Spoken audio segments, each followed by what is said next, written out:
नमस्कार दोस्तों, कैसे हैं आप सब। आशा करती हूँ आप सब ठीक होंगे। आप सभी को मेरे साई डिवोटी चैनल में आज फिर से स्वागत करती हूँ।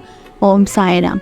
आज हम आपको एक कथा बताएंगे जो साईं बाबा ने शिरडी में सभी भक्तों को सुनाई थी, सुदामा की कथा। चलिए शुरू करते हैं। श्री कृष्ण अपने ज्येष्ठ भ्राता बलराम तथा अपने एक सहपाठी सुदामा के साथ सांदीपनी ऋषि के आश्रम में रहकर विद्याध्ययन किया करते थे। एक बार कृष्ण और बलराम लकड़ियाँ लाने के लिए बन गए। संदीपनी ऋषि की पत्नी ने सुदामा को भी उसी कार्य के निमित्त वन भेजा तथा तीनों विद्यार्थियों को खाने को कुछ चने भी उन्होंने सुदामा के द्वारा भेजे। जब कृष्ण और सुदामा की भेंट हुई तो कृष्ण ने कहा, दादा मुझे थोड़ा जल दीजिए, प्यास अधिक लग रही है। सुदामा ने कहा, भूखे पेट जल पानी हानिकारक होता है, इसलिए पहले कुछ देर विश्राम कर लो। सुदामा ने चने के संबंध में मैं न कोई चर्चा की और न कृष्ण को उनका भाग ही दिया। कृष्ण थके हुए तो थे ही, इसलिए सुदामा की गोद में अपना सिर रखते ही वे प्रगट निद्रा में निर्मित हो गए। तभी सुदामा ने अवसर पाकर चने चबाना प्रारंभ कर दिया। इसी बीच में अचानक कृष्णा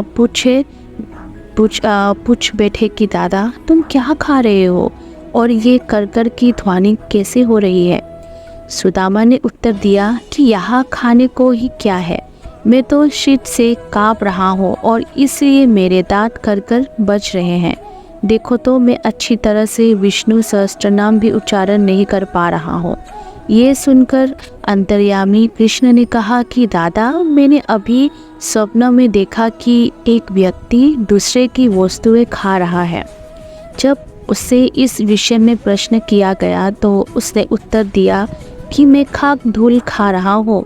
तब प्रश्नकर्ता ने कहा, ऐसा ही हो दादा, ये तो केवल स्वप्न था। मुझे तो ज्ञात है कि तुम मेरे बिना अन्न का दाना भी ग्रहण नहीं करते, परंतु श्रम के वशीभूत होकर मैंने तुमसे ऐसा प्रश्न किया था।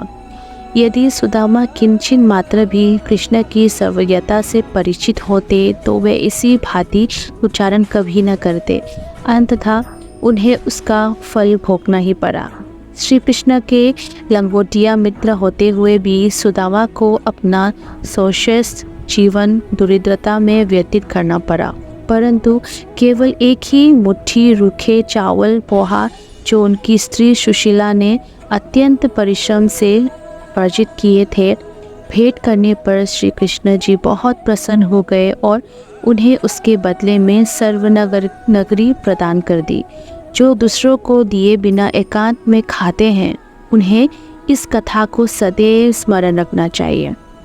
श्रुति भी इस मत का प्रतिपादन करती है कि प्रथम ईश्वर को ही अर्पण करे तथा अशिष्ट हो जाने के उपरांत ही उसे ग्रहण करे।